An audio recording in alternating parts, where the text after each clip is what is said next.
All right, ladies and gentlemen, if you weren't watching that Spain Portugal game, I can't help you.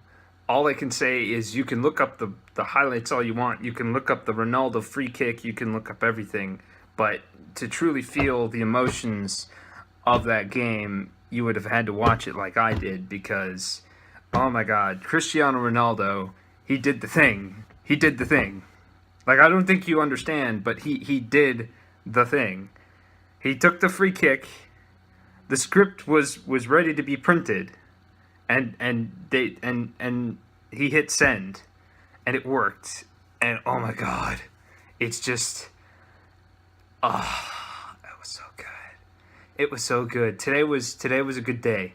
It started out slow. We started out with Egypt, Uruguay. Egypt put in a phenomenal defensive effort for about 89 minutes, and then they made one lapse in judgment, or just let one little thing slip through, and Uruguay got the goal that they needed to win the game. So they got 3 points. Egypt looked great. They didn't even use Mohamed Salah, who was apparently fit, but they didn't even sub him in, which is arguably a good thing. Um, and then when you look at the next game, Iran and Morocco were expected to win, and then Iran in like the 90th minute or whatever got the winning goal off of an own goal from Morocco, which just means that one of the Moroccan players put the ball into the net, the wrong net. So they got the 3 points there, and then we got a 3-3 draw from Spain and Portugal, and it was one of those. I mean, it's a draw for, if you're Spain, you're terrible because it fluctuated, the lead changed, it was phenomenal. I'm still buzzing from it, also because I've had a bit to drink, but that's just because it's a wonderful day for football and the World Cup, and we get 30 more days of this.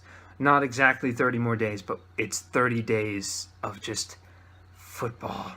Oh, I love it. I love it.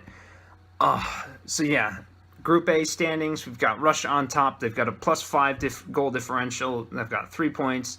Uruguay have 3 points +1 goal differential. Egypt are in third with the -1 goal differential, and they play Saudi Arabia with the -5. Interesting to note, Ramadan doesn't end until June 16th. Saudi Arabia, I'm guessing, is more.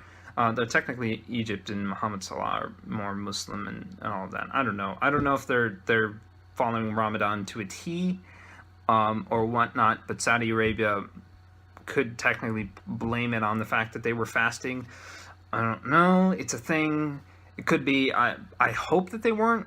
Just for competitiveness sake. I feel like that's as much as religion is important to people. It's just it would not be good to play a soccer game on no food at all. So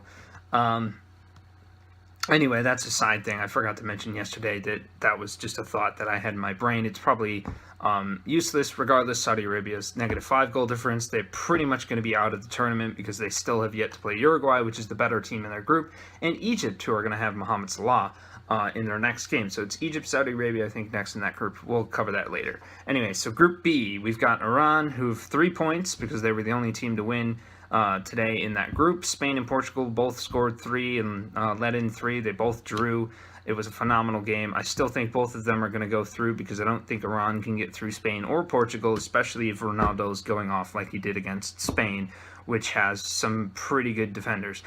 Morocco probably going to be super devastated the fact that they didn't get 3 points. Now they have to get 3 points against somebody else and draw against like Spain or Portugal, one of the two. They have to win against one and draw against the other to even have a hope of doing it, unless they've come from behind and win. But the way that Spain and Portugal basically just beat the shit out of each other today, I honestly don't think Iran and Morocco are going to survive because they're both on a mission. Both teams are on a mission from their countries. But yeah, so that was today. What's tomorrow? Remember that France-Australia game I talked about, like in a previous episode, about being at stupid early in the morning? Yeah, that's tomorrow. It's at 5 a.m. If you want to watch France beat up on poor little Australia, you can do that. It's either going to be a snooze fest or whatever. I'm going to wake up whenever I wake up because I got to work tonight.